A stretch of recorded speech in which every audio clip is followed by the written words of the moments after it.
Assalamualaikum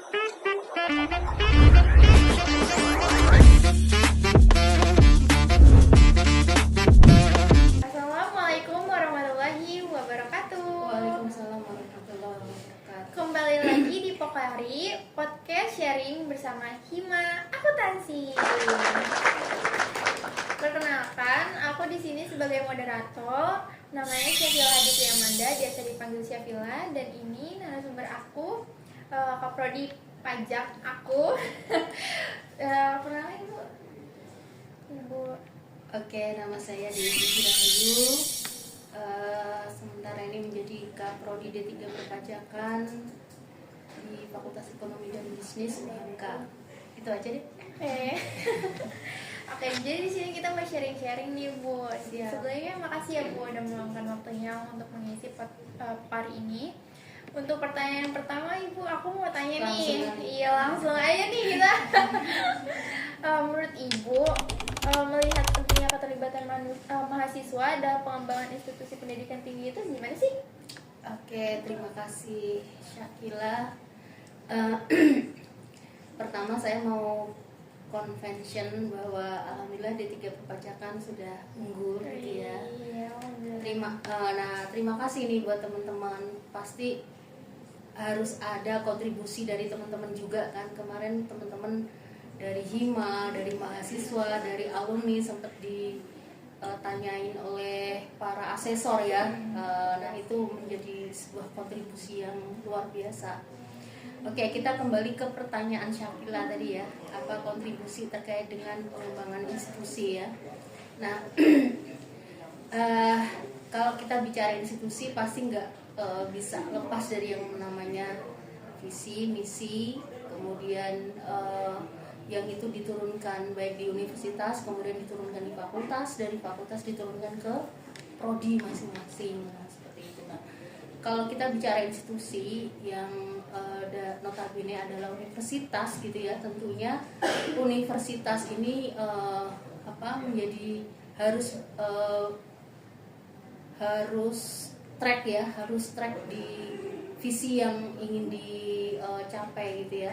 Visinya untuk saat itu Hamka menjadi prophetic teaching university yang mencerdaskan spiritual, intelektual, emosional dan sosial untuk mewujudkan peradaban berkemajuan. Nah, yang perlu kita garis bawahi di sini prophetic teaching university ya. Kemarin juga dipertanyakan ini pas waktu akreditasi gitu ya, prophetic teaching university itu seperti apa gitu ya. Kalau kita bicara prophetic teaching berarti kita prophet itu kan artinya Rasulullah ya, utusan Allah ya. Nah, berarti di sini pembelajarannya harus memberikan keteladanan gitu ya. Nah, pembelajaran yang kemudian selain harus memberikan teladan, diantaranya pasti kita harus menjadikan spirit Rasulullah Muhammad gitu ya.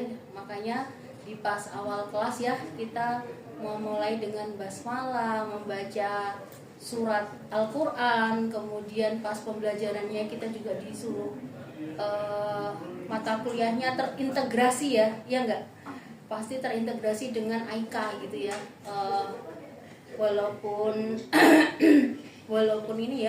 walaupun kita masih sederhana ya integrasinya gitu ya, tapi paling enggak ini menumbuhkan rasa cinta kita ya kepada ajaran Islam, kemudian kepada prophetic teaching itu sendiri, sehingga apa yang ada dalam Islam bisa kita amalkan dalam pembelajaran di kelas seperti itu. Nah, kemudian dari institusi diturunkan ke fakultas ya tadi ya. Wah, itu tidak lepas dari prophetic teaching, itu pasti fakultas juga memiliki visi yang prophetic teaching gitu. Kemudian baru prodi masing-masing gitu ya mengejawantahkan visi tersebut. Dari sini berarti apa sih peran mahasiswa gitu ya untuk menjadi menjadi supporting system terkait dengan keberhasilan prophetic teaching gitu ya. Di antaranya berarti satu, ikut mensukseskan ya baik di kelas. Kemudian teman-teman Hima ya, terutama teman-teman Hima berarti harusnya pada saat di Hima juga harus profetik juga gitu ya. Jangan kelasnya udah dibikin profetik tapi himpunan mahasiswanya tidak profetik gitu ya. Itu yang perlu kita yang perlu kita teladankan ya.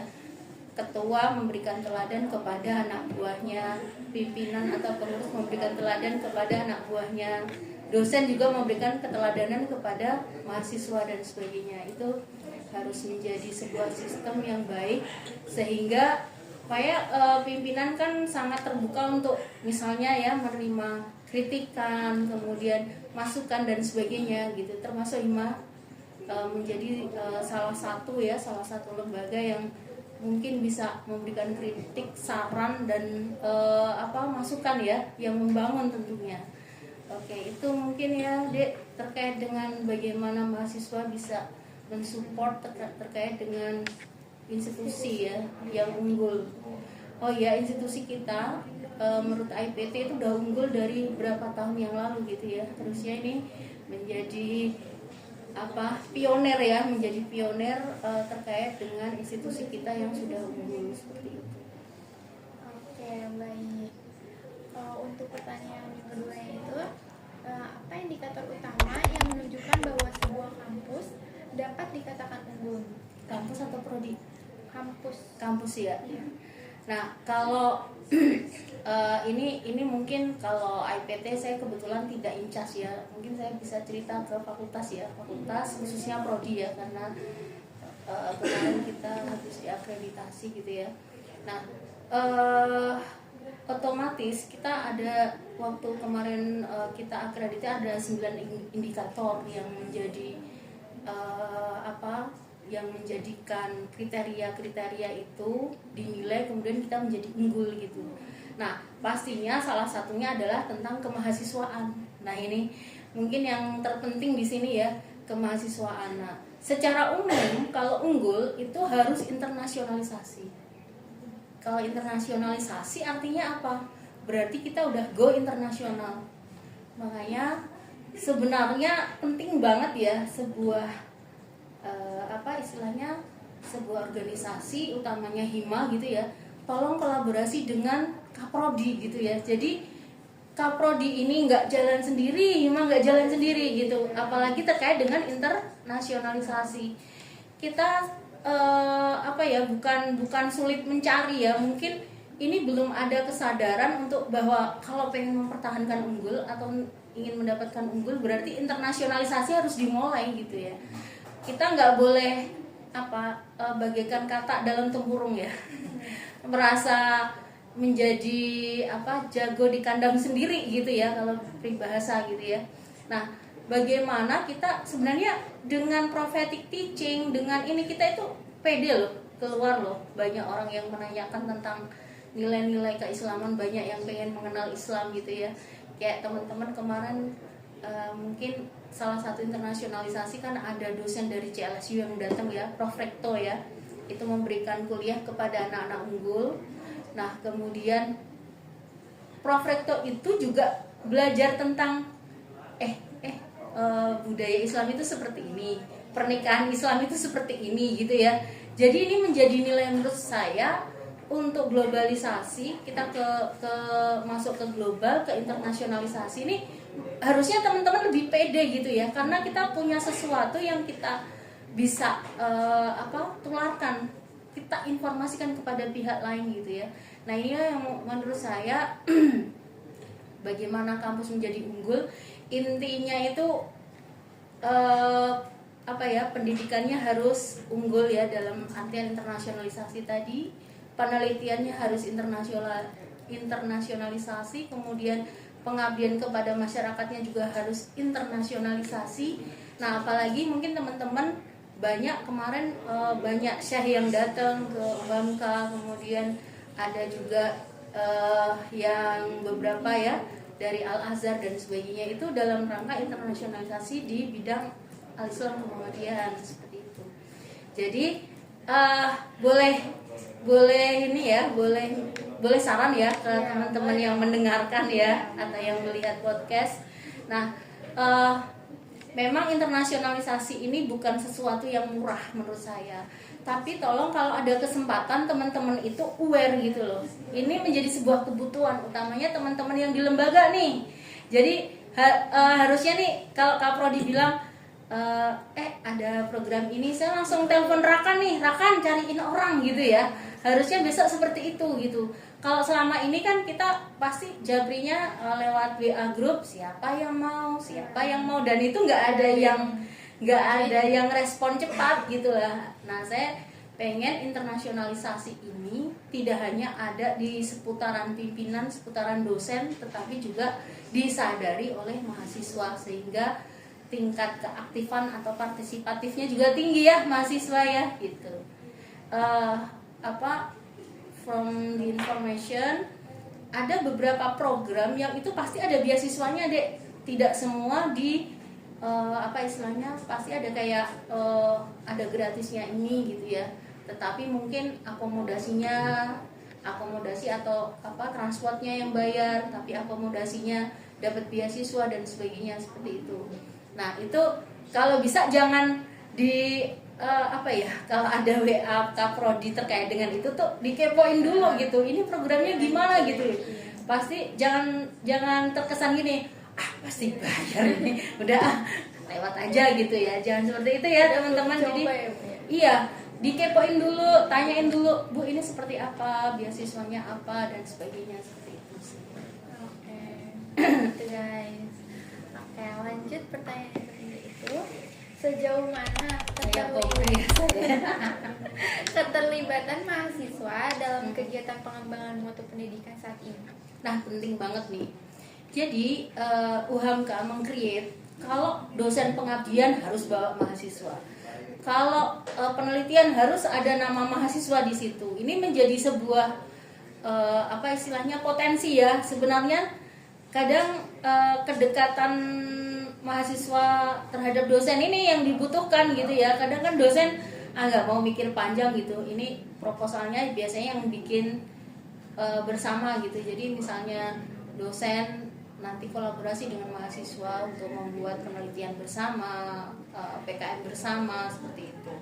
Atau bisa juga project-project ya, project-project bareng ya. Kayak project internasional itu nggak mungkin dosen berdiri sendiri gitu. Itu biasanya harus membawa mahasiswa gitu ya, kayak PSU ya. PSU itu ada 1 dosen dan ada 4 mahasiswa gitu ya. Itu menjadi sebuah sinergi yang baik ya harusnya ya. Jadi dosen mendampingi mahasiswa, jadi enak gitu mahasiswa. Jadi kesana itu nggak terkesan aku mau ngapain, terus ya semua track dari apa yang harus dilakukan itu di-create bareng-bareng ya mahasiswa sama dosen. Nah itu untuk yang kaitannya dengan program-program ini ya, program-program penelitian dan pengabdian gitu ya. Ada lagi terkait dengan misalnya di kelas gitu ya. Di kelas itu kan mahasiswa sangat harus membantu dosen ya. Dosen itu ya kadang karena beberapa kolonial harus dibantu ya terkait dengan IT dan sebagainya. Kadang kan LCD dan sebagainya itu kan menjadi pertolongan pertama ya kepada dosen ya, yang kadang kurang common ya dengan IT sekarang. Kemudian terkait dengan kolaborasi dalam pembelajaran gitu ya. Kalau ada kan sering ya sekarang kan sistemnya itu kan bukan yang aktif dosen ya, yang aktif kan harusnya mahasiswa gitu. Jadi dosen itu harus menjadi pemantik gitu ya. Nah ini kalau nggak ada supporting system, sinergisitas dari mahasiswa gimana? Dipantik nggak panas-panas gitu. Jadi ini yang harus menjadi nilai tersendiri ya, bersungguh-sungguh di dalam kelas gitu ya. Bersungguh-sungguh di dalam kelas, bersungguh-sungguh mengerjakan tugas gitu. Jangan sampai tugas itu hanya sekedar formalitas gitu ya. Ya udah deh, kopas pasti dosennya juga nggak ngerti gitu. Udah gitu kopas, udah gitu dia lupa ganti namanya coba. Udah itu. Nah itulah. Nah yang sering saya tekankan di Hima ya, dan saya insya Allah nggak kurang-kurang ya menekankan tentang attitude, kemudian tentang bagaimana sikap kita, kemudian bagaimana kesantunan kita dan sebagainya gitu ya, kejujuran utamanya ya. Jadi kejujuran itu harusnya menjadi leading dari attitude kita gitu. Kenapa? Ya kita mau sepinter apapun, sesmart apapun, kalau kita nggak punya nilai kejujuran saat kita kerja, ya impossible gitu kita sukses.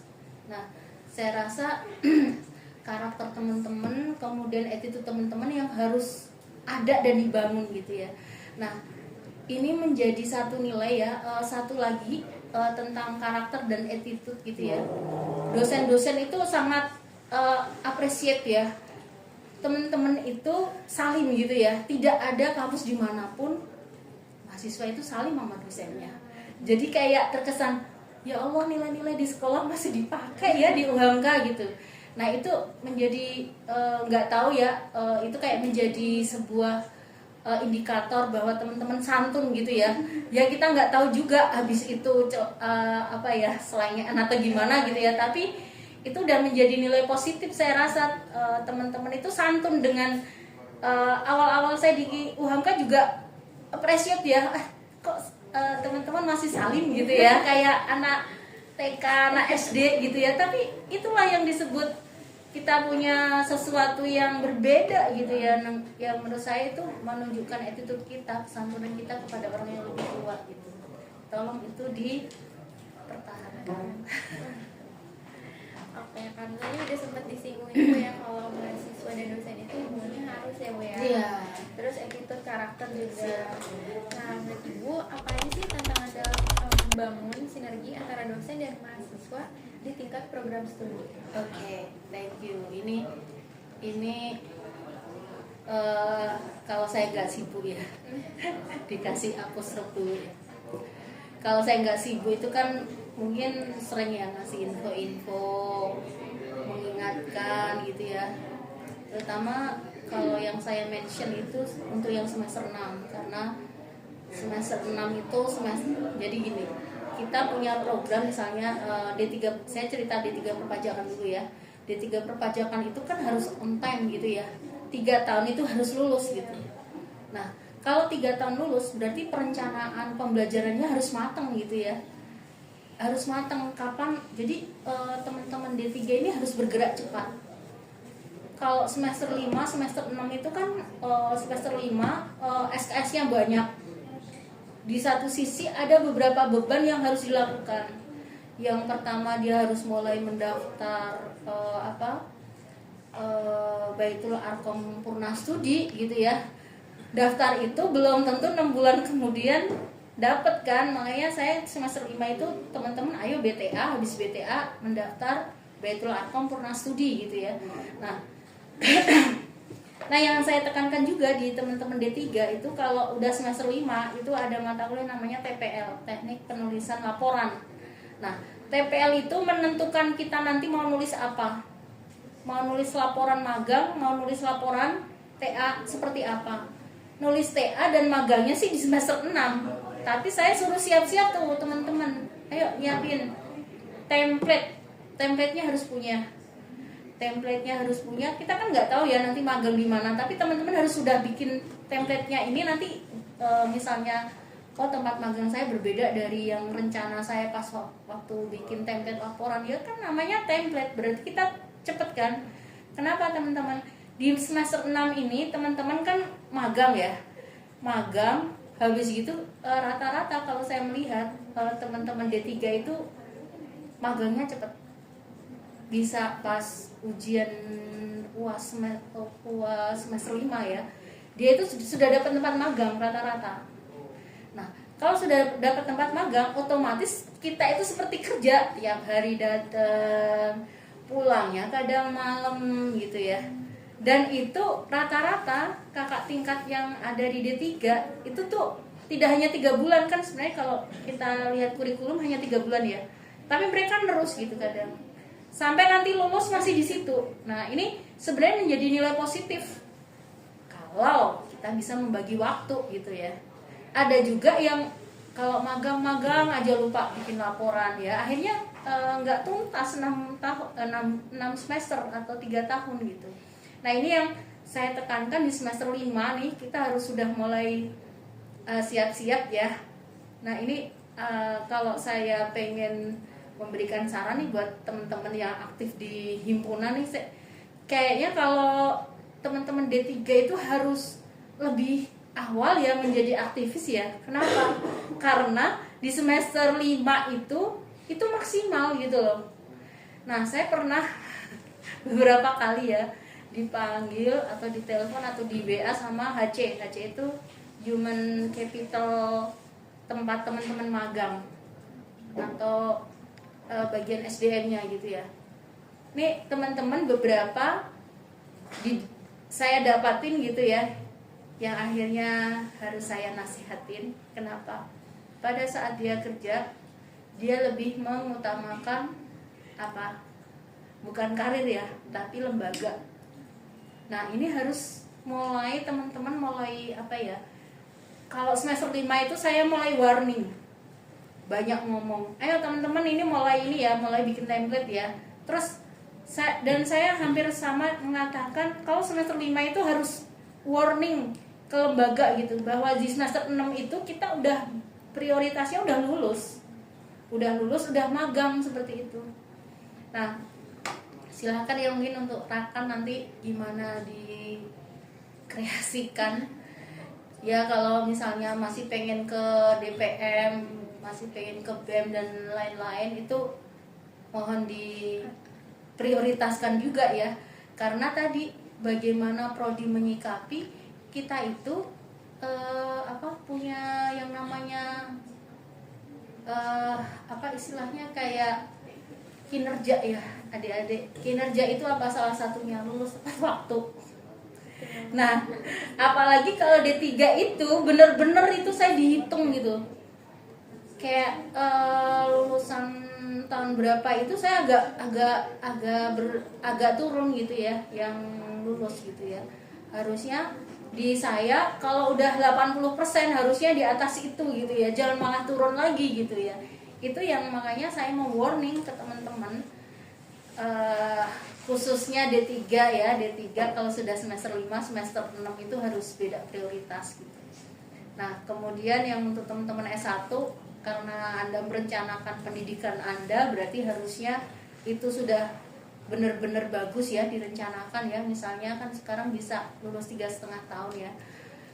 Menurut saya saat kita di lembaga dan saat kita menjadi anak yang lulus waktu itu harus beriringan ya. Jadi bukan menjadi aktivis lembaga kemudian lulusnya telat gitu. Itu saya rasa harus dirubah ya. Bahwa aktivis itu sama dengan lulusnya lama, itu harus dirubah.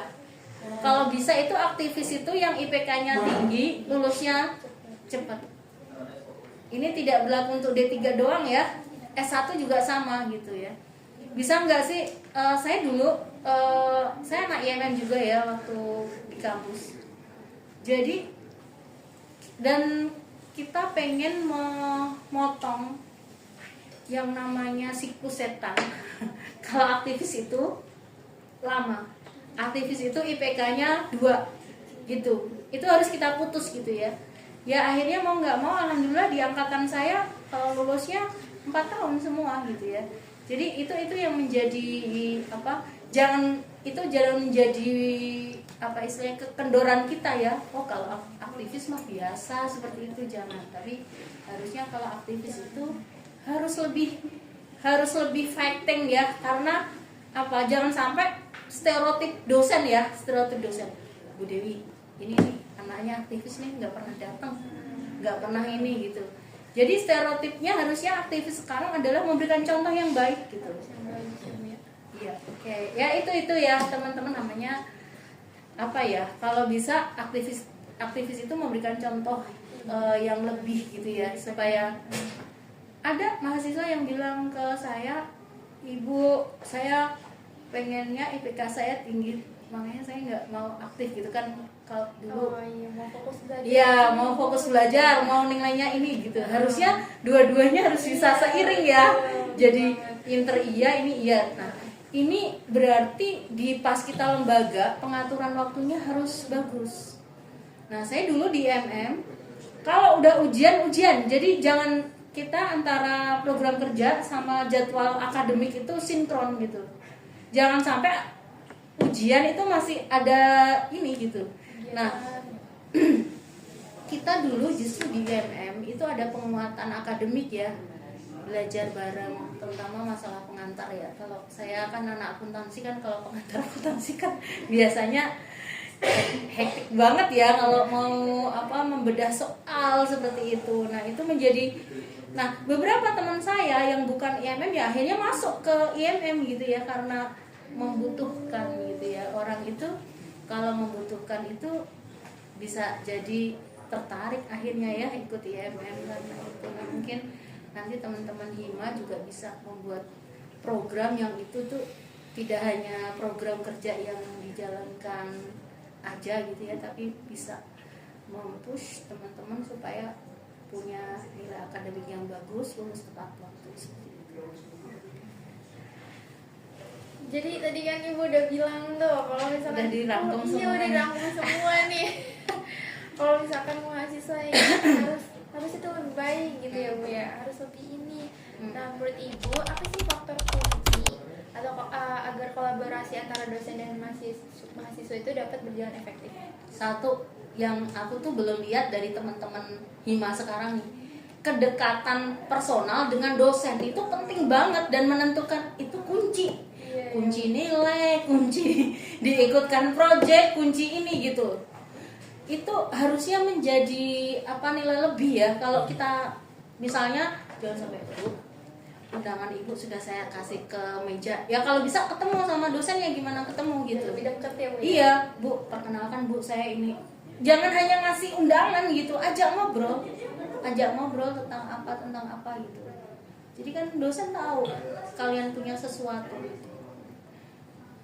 Saya pikir ini yang harus mulai ada ya, kedekatan dengan dosen, tidak hanya dosen tetapi pimpinan juga. Nah, saya belum merasakan itu ya dulu, kakak-kakak tingkat gitu ya sampai nikah itu masih ingat sama aku. Waktu itu kan belum jadi kaprodi ya Dek, tapi masih itulah kedekatan dengan dosen gitu loh, sampai ingat gini. Jadi ayo teman-teman Hima kalau bisa bangun kedekatan dengan dosen gitu ya. Kedekatan itu tidak hanya ibu ini saya undang sebagai juri, sebagai ini, enggak, tapi ngobrol sharing, Bu saya belum paham, pura-pura aja belum paham dengan mata kuliah ini. Itu kan dosen paling excited kalau ditanyain belum paham, Anda tanya itu malah lebih excited daripada Anda cerita, Bu, undangan ini bisa nggak Ibu datang gitu. Lebih excited nanya, Bu, ini saya ada materi yang kurang ini gitu. Itu sih, ini kisi-kisi kali ya. Oke, next, kontribusi mahasiswa yang paling terasa dampaknya terhadap peningkatan mutu akademik itu apa? Sebenarnya kalian berlembaga ini menurut saya efeknya sangat luar biasa ya. Kan banyak mata kuliah yang tidak didapat kecuali teman-teman hadir di lembaga.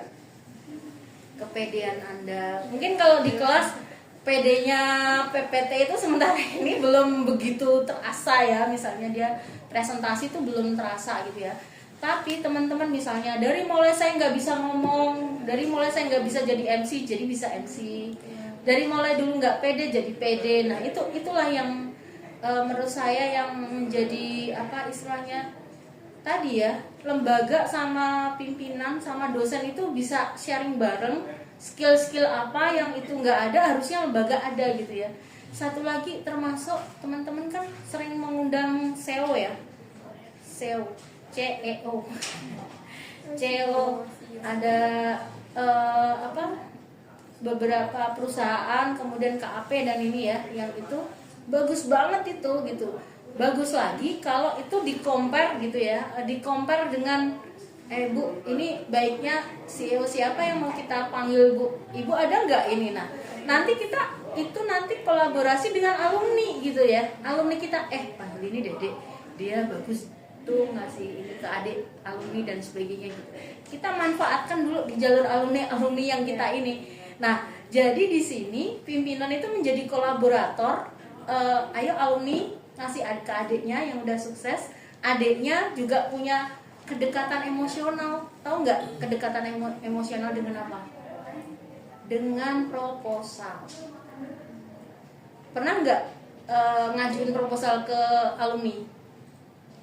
Misalnya alumni kerja di bank itu kan ada CSR-nya, ya kan? Panggil itu, misalnya kan ada kemarin alumni yang ada di Mandiri, ada yang di BSI dan sebagainya. Kalau teman-teman kenal itu apa berarti? Dengan ada kegiatan-kegiatan kan teman-teman tidak hanya meminta dana kepada Wadek 3 ya. Nah, paling enggak di sini ada kemandirian ya, IMA untuk mencari dana. Dan saya rasa itu juga kolaborasi yang bagus antara alumni dengan mahasiswa ya. Terkait dengan apa coba? Terkait dengan magang. Ya kan? Magang. Selain magang apa? Lowongan kerja. Di sini saya itu suka ya apa istilahnya? Meminta alumni yang menurut saya pintar dan punya kapasitas ya. Kamu daftar di sana deh, siapa tahu keterima. Kenapa? Dengan alumni ada yang di sana, maksudnya bukan disusupkan di sana ya, maksudnya yang kerja di sana paling enggak kalau ada yang kerja di track, BUMN dan sebagainya. Kalau kira-kira kalau ada kebutuhan magang, siapa yang dihubungin dulu? Pasti adik kelasnya.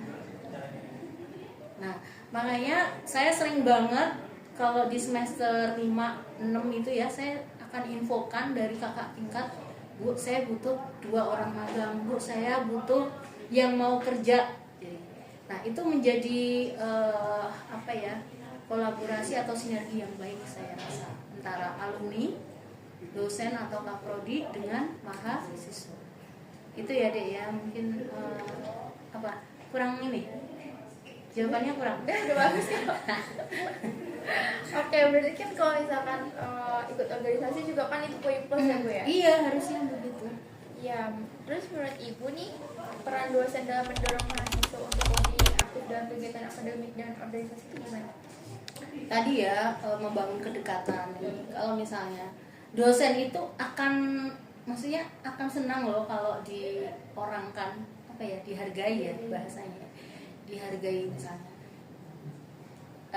Misalnya Raka nih udah, Bu, saya mau ada acara ini gitu ya,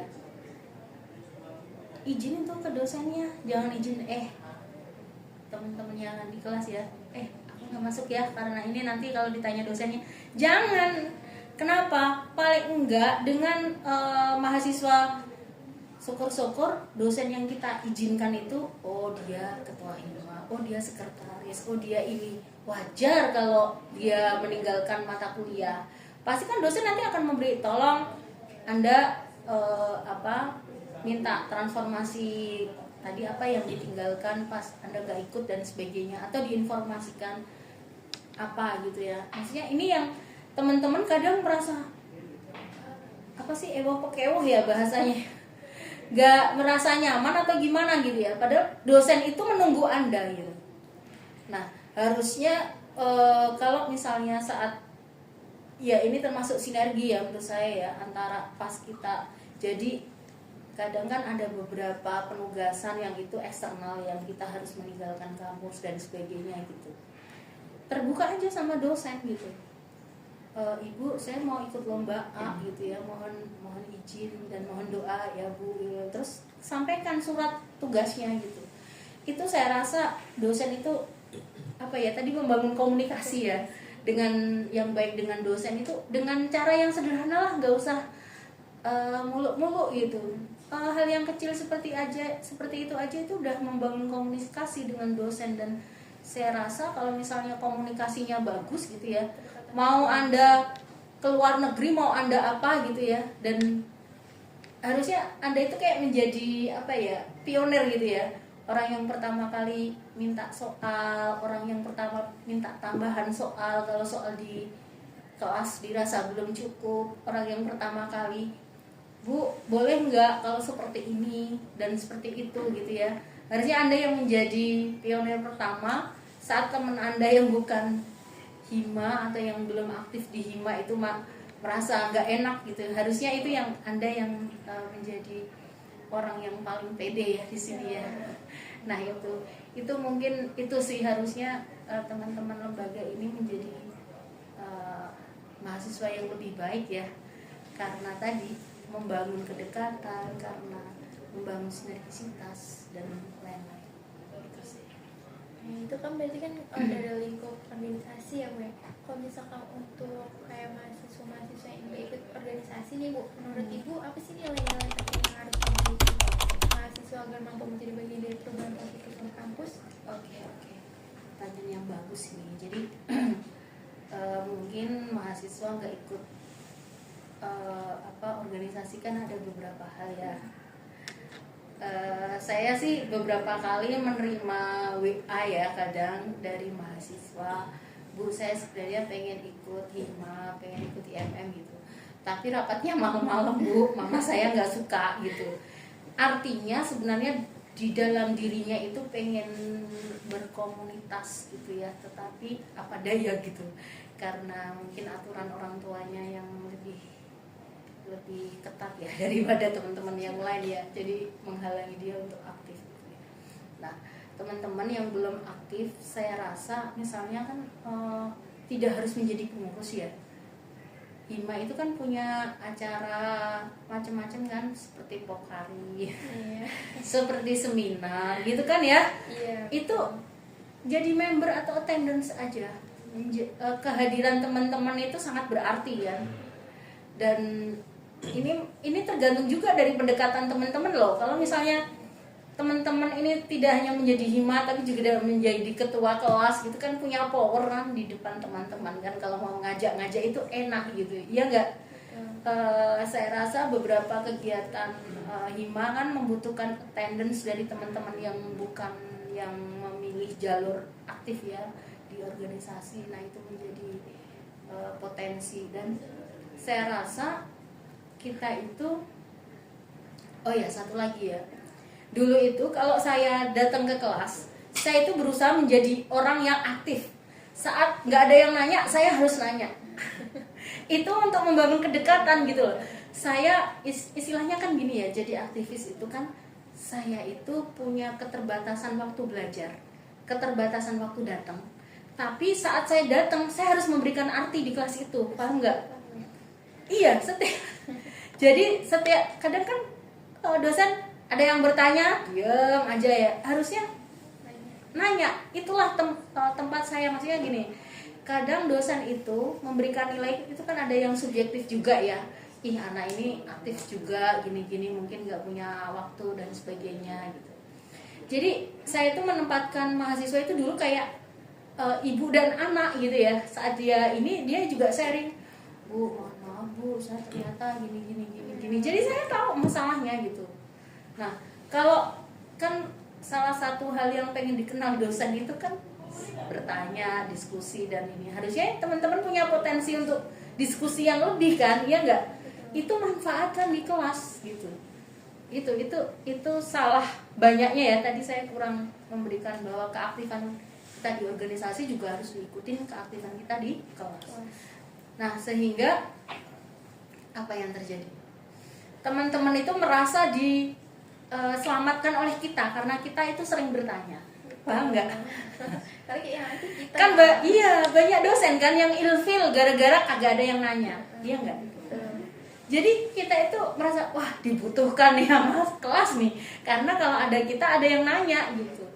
Nah itu teman-teman, maksudnya gimana caranya keterbatasan kita itu bisa ditutupi dengan perilaku kita.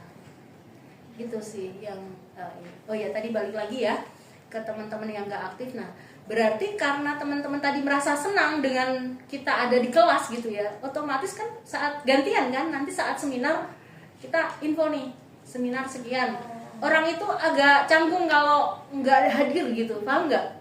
Jadi, nah itulah yang disebut karismatik. Jadi kita bukan siapa-siapa di kelas, kita bukan orang yang pintar, bukan orang yang ini, tapi orang yang dibutuhkan di kelas. Jadi saat kita meminta bantuan si A si B, dia itu merasa nggak enak kalau nggak hadir gitu. Iya kan, teman-teman butuh beberapa acara yang itu butuh attendance teman-teman kan gitu. Nah itu caranya gitu. Itu sih teman-teman. Nah yang bagus kan bagaimana kita menjadi lembaga yang dibutuhkan oleh banyak orang gitu ya, baik orang yang aktif di lembaga maupun yang di luar lembaga gitu. Kalau kita menjadi orang yang sudah bermanfaat buat mereka, ya itulah yang keberkahannya ada di situ gitu ya. Kita paling enggak kalau kita nggak hadir itu tuh ada yang merasa kok nggak ada ya, nggak ada yang nanya nih, atau wah nggak ada yang lucu nih di kelas nih, gini gitu. Jadi kehadiran kita itu ada artinya buat teman-teman kita. Nah itu saya rasa itu yang harus teman-teman miliki ya di kelas ya. Jangan antara ada dan tiada kita itu nggak ada rasanya.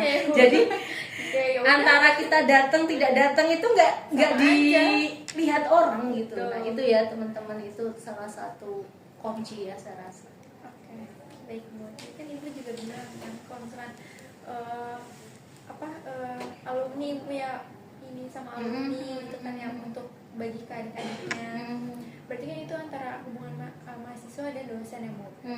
Menurut Ibu ada nggak sih pengalaman menarik atau berkesan dalam kolaborasi dosen sama mahasiswa yang bisa dibagiin? Oke. Banyak banget ya sebenarnya yang menarik gitu ya. Sebenarnya walaupun mahasiswa itu bukan anak, bukan satu darah, bukan adik pula, bukan ya saudara lah gitu ya. Tapi kalau teman-teman mahasiswa ini sukses, kita itu ikut seneng banget gitu. Itu satu hal yang membuat saya speechless. Ada kan yang anak-anak misalnya lulus aja dulu kita bantu gitu ya. Ibaratnya dia itu harus dibantu dosen dulu baru bisa lulus, ada kan yang tipikal anak-anak yang seperti itu kan. Terus kemudian dia sukses, itu senang kita luar biasa gitu. Nah tapi kalau teman-teman mengambil jarak, nggak usah kenal dosen lah, kan ada ya sekarang yang anak-anak milenial nggak usah kenal dosen lah, nanti malah ribet gitu ya. Sekarang malah seperti itu gitu. Saya nggak tahu apakah saya orang kolonial sehingga saya berpikir bahwa kolaborasi ini perlu ditumbuhkan sehingga dosen ada. Saya tuh dulu ingat waktu kuliah itu sampai ditawarin, karena kenal banget ya sama dosen ya, sampai ditawarin, kamu pengen nilai apa nih di mata kuliah saya gitu. Pernah nggak sih teman-teman berpikir itu kita dapat privilege loh seperti itu? Kamu artinya dosen ini udah melihat bahwa di mata kuliahku kamu itu udah melebihi gitu, melebihi nilai A gitu ya. Makanya beliau mengatakan kamu pengen nilai apa gitu. Kuncinya saya sebelum kuliah itu baca bukunya dulu, apa yang mau dibahas dibaca dulu. Walaupun kan kadang dosen kan kadang ada 15 menit telat, ada 10 menit telat, itu kita baca atau kita nungguin nih datang dulu di kelas, menjadi orang yang dukun ya, duduk tekun dan membaca buku. Itu menurut saya 10 menit 15 menit itu kayak gold time gitu, kayak kesempatan yang luar biasa gitu. Nah saya balik lagi ke yang tadi ya, saya mendapatkan mahasiswa tadi yang dia harus ada satu lagi yang inspiratif. Saya mendapatkan mahasiswa yang itu tuh hampir DO gitu ya, karena masalah biaya gitu ya. Alasannya jadi ibunya itu jadi kayak yang kalau main film keluar sekali terus dibayar 50.000, tahu nggak? Pemeran kayak pemeran yang itulah kayak di film atau sinetron stripping gitu, dia hanya lewat misalnya kayak dia orang yang lewat gitu ya, udah lewat nggak main film ya, lewat aja dia lewat aja gitu. Ibunya itu profesinya, keluarganya broken, kemudian adiknya kan selama ibunya menjadi peran itu kan berarti adiknya nggak ada yang menjaga di rumah. Nah itu, tapi anaknya pinter banget. Nah ini kan sayang banget kalau anak-anak seperti ini nggak kuliah gitu ya, akhirnya dia nunggak banyak gitu ya. Akhirnya beberapa dosen, ayo dibantu yuk, ini gimana nih, gini-gini. Nah dosen yang di keuangan berusaha untuk, karena anak ini memang benar-benar pintar gitu, benar-benar pintar, sehingga anak ini harus dibantu gitu ya. Alhamdulillah dengan bantuan dosen, kemudian kita kasih motivasi, ayolah kamu harus lulus, ini kamu kan cuma D3 gitu loh, ayo lulus, maksudnya gimana caranya supaya dia bisa lulus gitu ya. Alhamdulillahnya bisa lulus, kemudian dia itu alhamdulillah kerja di Garuda. Jadi kalau saya ketemu anaknya itu kayak apa ya, kebanggaan yang sangat luar biasa gitu loh kepada mahasiswa ini gitu. Itu apa ya, makanya teman-teman penting banget ya untuk menjadi mitra dosen, mitra pimpinan yang itu dekat gitu, dekat itu sampai ke situ gitu loh, sampai ke nggak hanya masalah pembelajaran, sampai masalah keuangan kita bantu gitu. Nah ini menurut saya ayolah kita menjadi, kalau dosen kan kalau misalnya anak nggak datang dan sebagainya kan jarang ya, terus kemudian hai gini gitu ya. Nah teman-teman yang harus datang ke dosen gitu. Nah itu menurut saya kesuksesan yang luar biasa itu, manakala kan kadang dosen tidak hanya punya kemampuan ilmu ya, tapi misalnya dia punya kemampuan keuangan misalnya, bisa membantu mahasiswa, itu kan sesuatu yang luar biasa ya. Ditunjukkan oleh Allah supaya hartanya itu punya manfaat seperti itu. Nah itu luar biasa, dan mahasiswa ini sangat saya mention dan sering saya ceritain ke mahasiswa yang lain gitu ya. Ada loh mahasiswa yang dia anaknya santun, kemudian tapi ada kelemahan di sisi ekonomi dan sebagainya, akhirnya alhamdulillah bisa lulus gitu. Dan anaknya kalau misalnya sesekali datang gitu ya, dia bilang, Bu terima kasih ya Bu, kalau enggak saya enggak lulus kayak jadi masih jadi keluar gitu ya. Itu sih apa yang menjadi success story. Ada juga yang mahasiswa sebenarnya kalau Kaprodi kan pengennya memantik misalnya saya seneng banget misalnya saya ada info ini silahkan kalau mau ikut Japri. Itu kalau ada anak yang Japri itu seneng banget ya, merasa direspon gitu, itu ternyata luar biasa senengnya gitu. Nah itu banyak ya mahasiswa yang kemarin alhamdulillah ya D3 akun dan D3 pajak punya penelitiannya di internasional dan sebagainya. Itu kan sesuatu yang sangat berarti buat prodi gitu. Dan ini membutuhkan anak-anak yang tadi ya, kadang dijawil nggak ini, dicubit nggak. Jadi saya itu ini ya diminta pimpinan untuk, Bu kok sekarang udah nggak ada yang penelitian yang menghasilkan, kalau D3 pajak kan sama D3 akun kan penelitian yang menghasilkan sesuatu gitu kan. Nah nanti kita carikan mitra dan sebagainya. Nah kok sekarang nggak ada gitu ya, itu terlepas lagi dari mahasiswanya, dicubit nggak ini ibaratnya ayo kalau dipantik teman-teman ini, kita juga semangat gitu mencarikan dana juga, kita kita carikan dana kemana gitu. Yang penting itu teman-teman ada kemauan dulu teman-teman. Jadi kita itu kadang ini ya, kalau mahasiswa kayaknya kok nggak tertarik ya, dikasih info positif nggak ada yang tertarik, itu bingung juga gitu mau ngapa gitu. Itu ya itu sih itu ini nggak hanya sekedar sharing, tapi kayak berbagi berbagi apa yang dirasakan gitu. Oke. Oke, kalau kayak gitu berarti ada nggak sih Bu pesan apa dari Ibu untuk mahasiswa biar terus berkontribusi dalam menjaga dan meningkatkan kualitas kampus? Ya tadi ya teman-teman, Pak Edi, pimpinan yang lain itu pengennya itu mahasiswa aktivis ya, aktivis yang bukan kupu-kupu. Kupu-kupu itu apa? Kuliah pulang. Kuliah pulang. Itu harusnya menjadi motor penggerak kampus. Motor penggerak kampus itu seperti apa? Ya orang yang paling literasi, orang yang paling gitu. Harapan kita seperti itu, orang yang paling literasi, orang yang paling nomor satu merespon, orang yang paling ini gitu ya. Makanya nggak hayal ya, dulu teman-teman saya aktivis dulu itu tuh dia IPK-nya mungkin dikit gitu ya, tetapi kenapa dia bisa kerja di Trakindo, tapi Trakindonya yang punya apa, yang punya perusahaan di Papua yang apa, tambang emas Freeport ya, punya Freeport, Trakindo Freeport itu sama Trakindo yang di Jakarta kan tentu gajinya pasti beda banget gitu.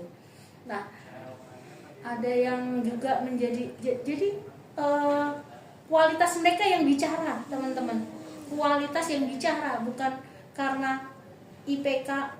Impossible perusahaan-perusahaan yang bagus itu hanya melihat IPK.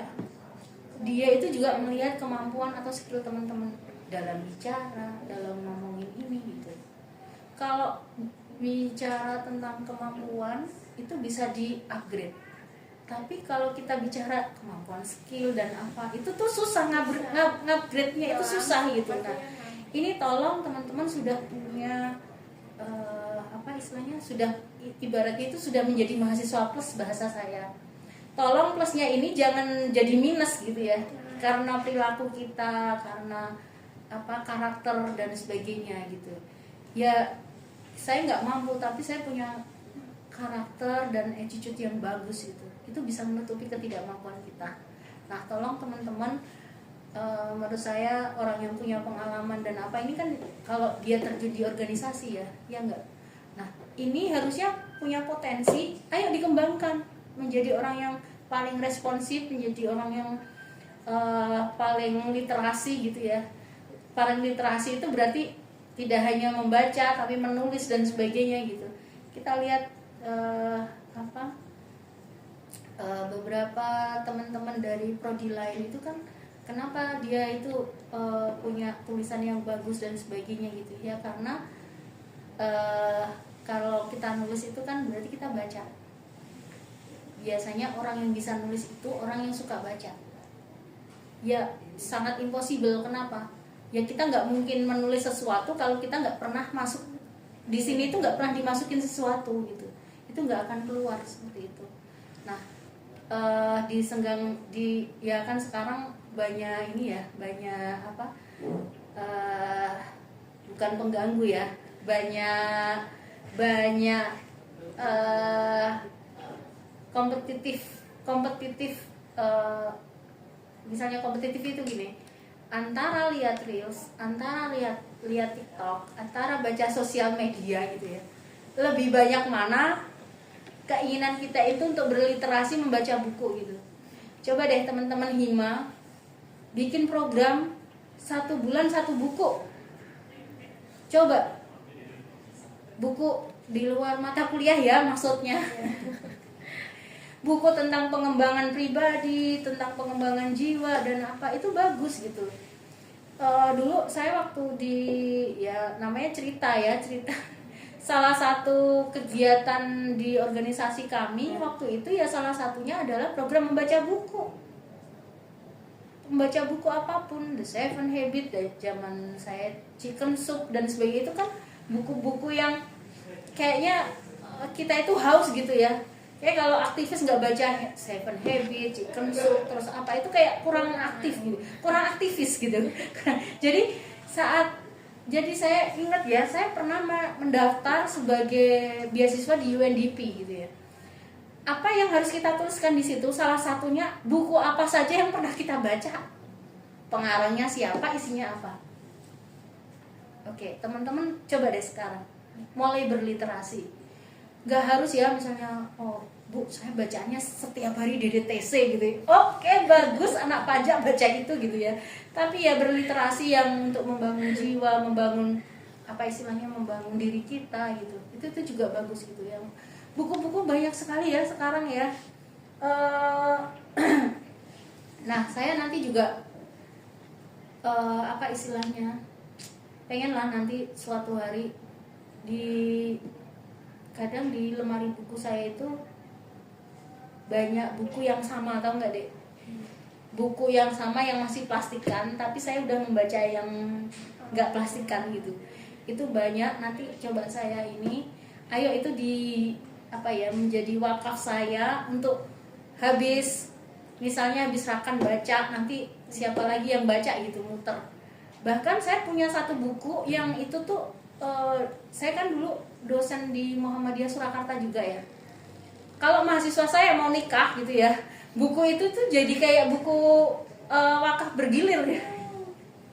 Yang mau nikah baca buku tentang, waktu itu tentang trilogi mau nikah kayak gitu ya. Itu alumni-alumni, terus apa yang alumni-alumni yang mau nikah itu kan kadang silaturahim ke dosen ya, baca ini gitu ya. Itu silaturahimnya kan nggak terputus gara-gara buku gitu. Nah ini insya Allah ayo teman-teman apa ya istilahnya, meningkatkan kapasitas diri ya. Sekali lagi teman-teman itu nanti di perusahaan tidak dihargai kamu dari UHK, dari UI, dari UGM atau dari mana, tetapi kapasitas atau kemampuan kita. Kan baca, orang baca sama orang enggak itu kan beda, otaknya udah beda saya. Nah itu tolong sekarang tidak melihat kita sekarang di UHAMKA, oh pantas saya kan di UHAMKA, ya wajar lah kalau saya, jangan seperti itu. Tidak akan pernah ada yang menilai kita kecuali melihat maksudnya dari mana kita. Gak akan dilihat dari mana kita kok kalau pas kerja, tapi kemampuan kita.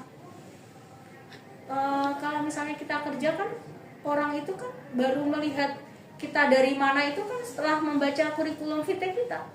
Kalau mau ngomong, mau apa kan nggak kelihatan kan, Anda dari UI, Anda dari UGM. Tapi omongan orang itu menentukan bacaannya apa, kebiasaannya apa. Itu adik-adik. Coba sekarang yang biasanya kita memperbanyak baju dan jilbab, coba sekarang tidak hanya membaca ya, tetapi berkontribusi dalam investasi, memiliki buku itu juga penting. Nah, ini apa ya, menjadi satu, kalau bisa kita punya nilai yang berbeda lah daripada mahasiswa yang lain. Harusnya di situ bedanya. Itu ya mungkin ya adik-adik. Oke guys, jadi udah 10 pertanyaan nih ya sama Kak Brody Pajak, yaitu Bu Dewi, tentang antara mahasiswa dan dosen, terus hubungan mahasiswa dan dosen. Kalau misalkan kalian lebih dekat, mungkin itu lebih mudah ya Bu ya, mudah untuk mencari relasi dari alumni-alumni gitu. Oke, mungkin itu aja dari Pokari episode 5 hari ini. Kurang lebih mohon maaf. Wabillahi taufiq wal hidayah. Wassalamualaikum warahmatullahi wabarakatuh. Waalaikumsalam warahmatullahi wabarakatuh.